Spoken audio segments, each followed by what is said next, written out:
Hello everyone. है ना।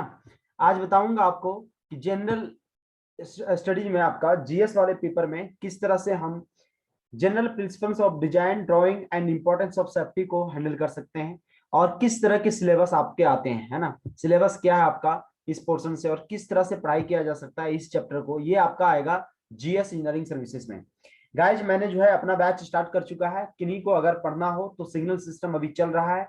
आप मेरे व्हाट्सएप नंबर पे व्हाट्सएप कर सकते हैं और ये ग्रुप आप ज्वाइन कर सकते हैं।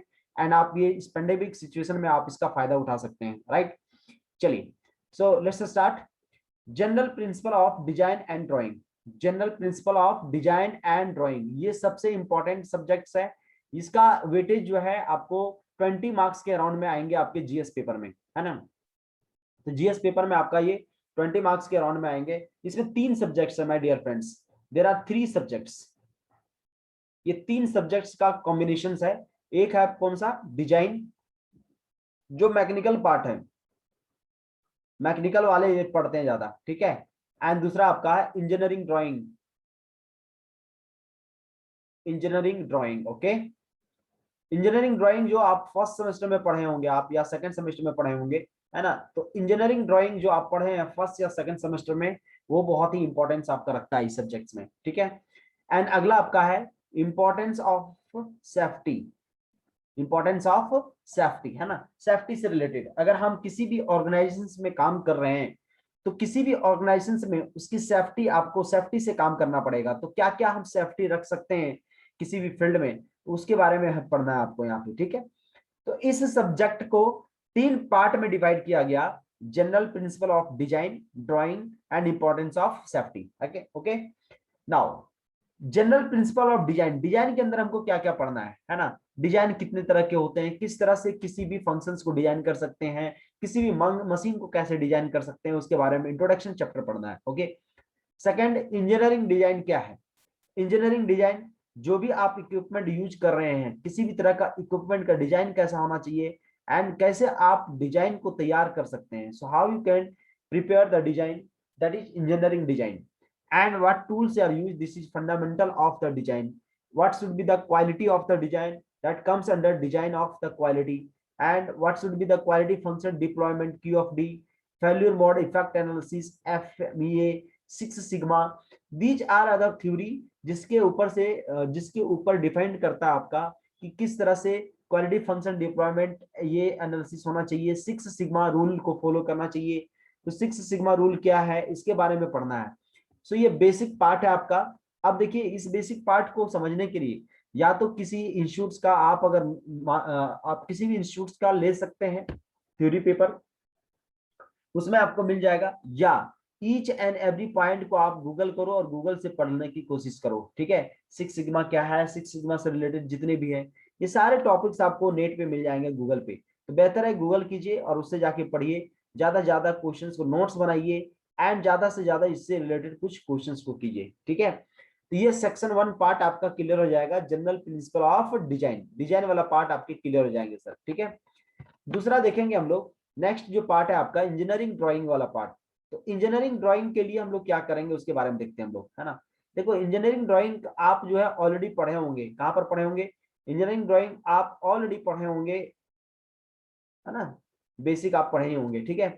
So what is engineer drawing, what is the classification of engineering drawing, drawing instrumentation, engineering scales, drawing standards, layout of drawing sheets, lines, lettering, dimensioning. कुछ नहीं करना है आपको। ये एक बुक आती है एनडी वट की। ओके। एनडी वट की जो बुक है, इस एनडी वट की बुक को आप ले लीजिए। एनडी वट की जो बुक है बहुत इंपॉर्टेंट है, इसको लाइन बाय लाइन शुरू से लेकर के अंत तक पढ़ जाओ। डायरेक्ट क्वेश्चंस आपके आते हैं यहाँ पे। ठीक है। इसके जो है इसमें बहुत सारे ऑब्जेक्टिव क्वेश्चंस भी गिवन है आपको। सारा सिलेबस इंजीनियरिंग ड्राइंग का यही रखा गया है जीएस पेपर में। ठीक है। तो इंजीनियरिंग ड्राइंग की इस बुक को, एनडी वट की बुक को रखिए, लाइन बाय लाइन क्वेश्चंस आएंगे आपके। ठीक है। Orthographic projections, introduction, method of projections, plane of projection, type of orthographics, ये सब ऑलरेडी आप फर्स्ट सेमेस्टर में पढ़े होंगे सर, है ना। जस्ट रिकॉल करना है आपको और कुछ भी नहीं करना है। इस बुक को उठाओ, रिकॉल कर डालो, सारा बन जाएगा आपका, है ना। प्रोजेक्शन ऑफ पॉइंट्स, है ना, ये आपका up side, lower side, left hand side, right hand side, कहाँ पे किस जगह पे प्रोजेक्शन बन रहा है पॉइंट्स का, so projection of point in the first quadrant, second quadrant, third quadrant, fourth quadrant, है ना, क्वाड्रेंट एक्सिस के अराउंड कैसे चेंज करते हैं, lying in the point in the HP VP, है ना, ये सब सारे जितने भी पॉइंट्स हैं इसको बहुत अच्छे तरीके से आप कर सकते हैं। So just please follow this book is very fine book for the engineering drawing. Okay, now projection of lines. So projection of lines, introduction part, position of a line with respect to HP and VP, है ना, horizontal plane, vertical plane, आप already सब पढ़े हुए हैं। आपका line parallel to the both HP and VP, projection of line contain HP and VP, अगर line की कोई HP में VP के अनुसार से कैसे बनेगा, है ना, contain in VP HP, इस टाइप के जितने भी क्वेश्चंस बन सकते हैं सारे टॉपिक से क्वेश्चंस को आप कर सकते हैं दोस्तों, ठीक है। So this is projection of lines. जब आपको प्रोजेक्शन ऑफ पॉइंट समझ में आ जाएगा तो लाइन आपको खुद समझ में आ जाएगा, और अगर लाइन समझ में आ गया तो प्लेन आपको खुद ब खुद समझ में आ जाएगा। So projection of point, projection of line depends on projection of points, and projection of planes depend on projection of lines. Okay, so my dear students, projection of plane समझना हो आपको तो प्रोजेक्शन ऑफ लाइन पहले समझिए, ठीक है। And अगर projection of solid समझना हो तो प्रोजेक्शन ऑफ प्लेन आपको आना चाहिए, क्योंकि प्लेन को ही कंबाइन करेंगे तो क्या बन जाएगा आपका सॉलिड, ठीक है।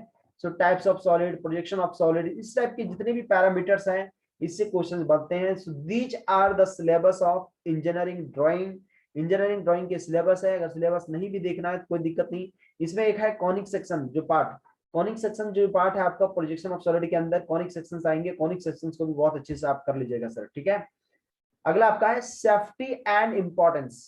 सेफ्टी एंड इंपॉर्टेंस, है ना, हम कोई भी काम जैसे कर रहे हैं तो वहां बहुत सारे प्रॉब्लम है, इलेक्ट्रिसिटी है ना, वाटर है, ठीक है। तो इलेक्ट्रिसिटी से कैसे बचना है, क्या क्या सेफ्टी मेजर करना है, वाटर से कैसे बचना है, क्या क्या सेफ्टी मेजर करना है। सो सेफ्टी, कोई भी आप कंपनी में काम कर रहे हैं या किसी भी कारखाने में काम कर रहे हैं, किसी भी इंडस्ट्री में आप काम कर रहे हैं, तो इंडस्ट्री में क्या होता है, बहुत सारे सेफ्टी मेजर होते हैं, तो बहुत सारे सेफ्टी को ध्यान में रख के काम करना है। तो इस चैप्टर के अंदर हम यही पढ़ेंगे कि एक इंजीनियर्स को क्या क्या सेफ्टी रखना है during the work. Okay, so first, what is the introduction of the safety, second, need for the safety, why requirement of the safety, है ना। जैसे मान लीजिए हम बाइक चलाते हैं, हेलमेट पहन के चलाना पड़ता है कि नहीं, तो हेलमेट क्या करता है, मुझे सेफ्टी प्रोवाइड कर रहा है कि एक्सीडेंट होगा तो कम से कम मथुआ बचेगा मेरा, है कि नहीं। सो ये क्या कर रहा है आपका, need for the safety, introduction, safety management, safety को किस तरह से मैनेज किया जा सकता है, occupational health and industrial hygiene, है ना, अगर मान लो सेफ्टी के लिए कोई केमिकल्स यूज कर रहे हैं तो वो इसका इम्पैक्ट हेल्थ पे क्या पड़ रहा है, इंडस्ट्री पे क्या पड़ रहा है, उसके हाइजीन पे क्या पड़ रहा है, ये सब पढ़ना पड़ता है आपको। फिर देखेंगे हम लोग फायर सेफ्टी इंजीनियरिंग, है ना, आग से रिलेटेड जितने भी हैं, फायर से रिलेटेड जितने भी हैं, उसको सेफ्टी कैसे रख सकते हैं, उसको कैसे मेजर कर सकते हैं, किस तरह से रोक के रख सकते हैं। Safety in construction, construction site पे क्या क्या सेफ्टी रखना पड़ता है ना, कोई बिल्डिंग बन रहा है तो उसमें क्या क्या सेफ्टी यूज किया होगा, वो पढ़ना है आपको, safety in construction. Environmental safety, ये सबसे बहुत जरूरी है, इन्वायरमेंट साइंस से रिलेटेड है ये। इन्वायरमेंट सेफ्टी, जैसे मान लो कोई काम कर रहे हैं तो पेड़ पौधा का इतना ज्यादा नुकसान ना कर दे कि आगे चल के ऑक्सीजन की कमी हो जाए आपको, है ना। तो दोनों कुछ देखना है आपका, that is comes under your safety in construction, environment safety. Electrical safety अभी बताया मैंने, इलेक्ट्रिकल सेफ्टी, है ना, safety in engineering industries, so all are related your safety, है ना। सो सेफ्टी का अगर आपको पढ़ना हो तो क्या करो, या तो गूगल कर लो ईच एंड एवरी पॉइंट्स को, ऐसे गूगल कर लो और गूगल करके आप नोट्स बना लो, सबसे बेहतरीन। जब नोट्स आप बनाओगे तो उससे क्या होगा कि आप ज्यादा से ज्यादा क्वेश्चंस को टैकल कर पाएंगे। एंड जीएस ब्रह्मांड है दोस्तों, तो जीएस को अगर अच्छा करना है तो नोट्स को खुद बनाइए, किसी दूसरे का बनाया हुआ नोट्स को कभी मत लीजिए, नोट्स खुद बनाइए, उसके चक्कर में आपका पढ़ाई होगा एंड बहुत सारी चीजों को अच्छे से समझ पाएंगे, ठीक है। सो इस सब्जेक्ट्स का बहुत वेटेज है, अराउंड 20 मार्क्स के वेटेज है आपका, 10 क्वेश्चन आते हैं आपको ये तीनों टॉपिक से, है ना। तो इस तीनों टॉपिक को कीजिए, कुछ कुछ टॉपिक मैं आपको अभी करवाऊंगा। तो सबसे पहले ये था introduction part, general principle of design and safety का, ये आपका क्या था sir, introduction part. Thank you and thank you so much.